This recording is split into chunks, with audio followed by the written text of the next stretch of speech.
Bonjour à toutes et à tous, bienvenue à bord de cette 500e de Invino BFM, 500 émissions à 100% consacrées aux vins et aux spiritueux que j'ai la chance de présenter depuis 2003 avec mes deux... En fait, il y a une douzaine d'années, j'ai écrit un livre qui s'appelle « Ils vont tuer le vin français » qui dénonçait plein de choses qui sont négatives sur le thème du vin, et notamment qu'en France, l'un des grands pays mondiaux du vin, avec l'Italie et l'Espagne par exemple, on n'ait aucune émission de radio ou de télé consacrée au vin. Et il se trouve qu'Alain Veil, qui est le patron du groupe Next Radio Télé, qui est propriétaire de BFM Business, m'a proposé de lancer cette émission Invino. Et donc je trouvais ça formidable. D'abord, je tiens à souligner le courage d'Alain Veil parce que c'est la seule en France. Il n'y a aucun autre média, radio ou télé qui a donné la chance au vin, ce qui est vraiment dommage parce qu'on peut en parler. Regardez, 500 émissions, 11 années, avec beaucoup de parcimonie en parlant de modération, mais aussi en parlant du plaisir. Donc ça, c'est une nouveauté. Et maintenant, donc depuis pendant 500 émissions, donc plus d'11 ans, on parle, on reçoit des vignerons, des experts, des journalistes, avec un côté sympa, simple du vin, plaisir. C'est la France du vin, c'est la France conviviale, et avec, on va dire, pas de connotation Rabelais ni excessive.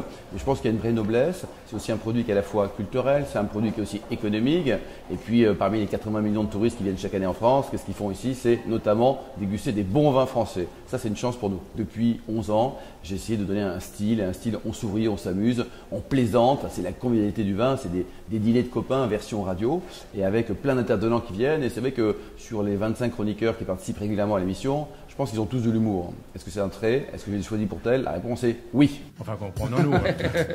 Vous étiez marié combien de fois d'ailleurs, Dominique, en parlant de ça? Bon, alors on arrive. Joker. Votre cave personnelle, combien de flacons, combien de bouteilles? Dites-nous la vérité, attention. Plusieurs milliers. Plusieurs milliers de bouteilles. Non, vous donnez le code de votre cave. C'est combien? L'adresse de la maison et le code de la cave. À l'époque, en termes de quantité de vin, on buvait beaucoup de vin en France. Il n'y a pas si longtemps, on était quasiment à 100 litres par an par personne, ce qui est juste monstrueux. Aujourd'hui, on tend vers 45 litres par an, ce qui est déjà beaucoup. Donc on boit moins, on boit mieux. Et je crois que c'est un vrai facteur de convivialité. À l'époque, il y avait des gens qui avaient un petit peu peur du vin. Bon, le petit souci qu'on a actuellement, c'est la catégorie des 25-35 ans qui ne boivent pas beaucoup de vin. Ça, c'est dommage. Dans d'autres pays, ça se développe. Ils ont toute la vie encore pour l'apprendre. Et aujourd'hui, donc, on a le vin qui arrive aussi à l'apéritif. Donc ça, ce sont des choses nouvelles. Donc c'est parti d'une dimension culturelle et hédoniste qui a évolué au fil du temps. Donc on n'est plus sur la quantité, on n'est plus sur le vin aliment, on n'est plus pour des productions énormes, on fait de la qualité partout en France. Et ça, c'est une grande richesse au niveau mondial, ce qui explique aussi que le vin et les spiritueux, ce soit quand même le deuxième poste excédentaire à l'exportation pour notre économie. Et on a bien besoin de sous en ce moment. Pour moi, le mousseron est un champignon qui inspire le gras.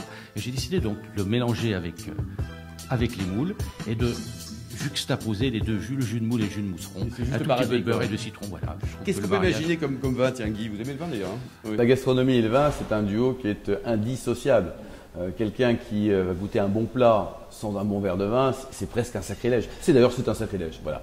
Et l'inverse aussi, la réciproque rêvée, quoi. Donc c'est vrai que les deux, c'est partie des richesses de la France, le vin, la gastronomie.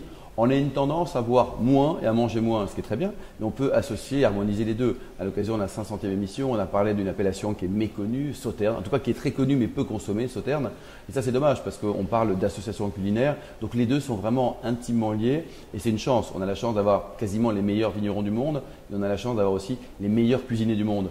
Donc ça, avec ces deux éléments, je pense qu'on peut créer encore une fois un duo gagnant pour très longtemps. Le secret en fait du Sauterne, c'est de miser sur un petit phénomène biologique très naturel, infiniment naturel, tellement naturel qu'on n'a aucun pouvoir pour le susciter. Ce petit phénomène, c'est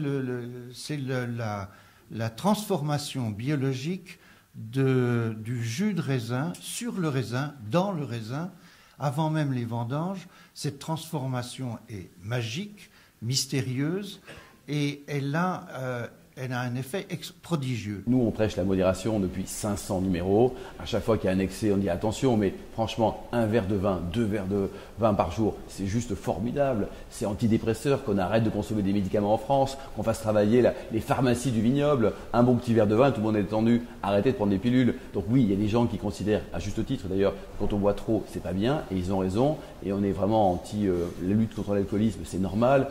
Lutte contre les excès, c'est aussi normal. Maintenant, attention, avec modération, c'est juste formidable. Il y a quand même 65% des vins dans le monde qui sont vendus à 4 € TTC, donc avec la TVA, la marge distributeur ou moins de 4 euros, 65%. Donc voilà, ça c'est une réalité économique. En plus, on est en période de crise. La bonne nouvelle, c'est qu'on arrive à trouver dans beaucoup de vignobles des vins très sympas qui coûtent pas cher. Donc il faut faire attention à ce que le vigneron puisse en vivre, parce qu'il ne faut pas non plus écraser les vignerons, on a besoin d'eux, et certaines régions souffrent, comme le Beaujolais par exemple, le Muscadet également. Donc ces gens-là, il faut les encourager, il faut arrêter les clichés, il y a des très bons vins dans ces régions. Et puis après, quand on est un peu plus âgé, quand on est un peu plus riche, on peut trouver des bouteilles qui soient plus chères et également de très bonne qualité. Donc vraiment, c'est une des chances et des richesses du vignoble français. On peut trouver des vins vraiment pour toutes les bourses, si je puis dire, et en goûtant aussi, pourquoi pas, des vins étrangers. On arrive à trouver des vins qui sont en dehors de nos frontières. Il faut sortir du contexte que franco-français. Le vin, c'est une économie qui est mondiale, c'est un plaisir et une jouissance qui est mondial. Et ce qui est formidable, c'est que ces gens-là, ces Américains, boivent du vin américain, mais aussi du vin français. Donc ça, c'est un nouveau marché pour les vignerons français. L'Eldorado, il est chinois, certes, mais il est également américain. Donc le petit malin vigneron se dit, voilà, ils boivent de plus en plus. Et quelque part, on a des cépages qui sont très originaux en France. On a une façon de créer le vin aussi qui va leur plaire.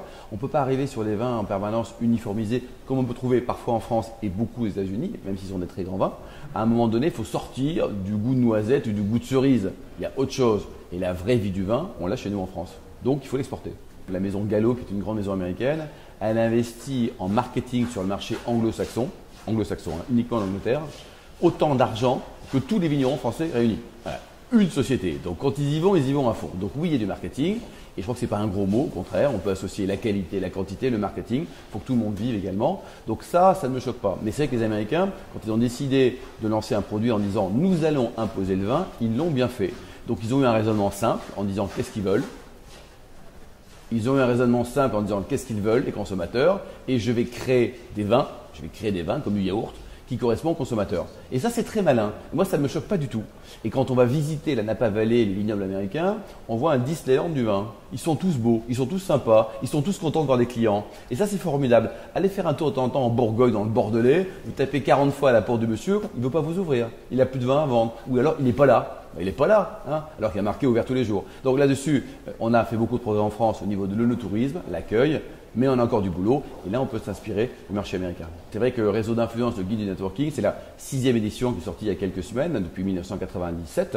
Et c'est vrai qu'on parle de réseau, les confréries, l'amour du vin, le club des 100 pour les grands clubs. Donc c'est vrai que c'est un thème fédérateur qui rassemble beaucoup de monde. Au sein du club que j'ai lancé il y a 23 ans, qui s'appelle Wine and Business Club, aujourd'hui j'ai 2500 dirigeants d'entreprise fans de vin qui sont présents et qui viennent régulièrement goûter des vins. Chaque club se réunit une fois par mois. Donc c'est un vrai thème fédérateur qui est à la mode et qui permet donc de rassembler des gens modestes ou alors des gens très haut placés également. Donc oui, c'est fédérateur, ça l'est de plus en plus. Les réseaux d'influence autour du thème du vin, c'est une bonne idée. Dernier coup de cœur, c'est le château Seguin en Pessac-Léognan à Bordeaux. Ça c'est pour les vins rouges.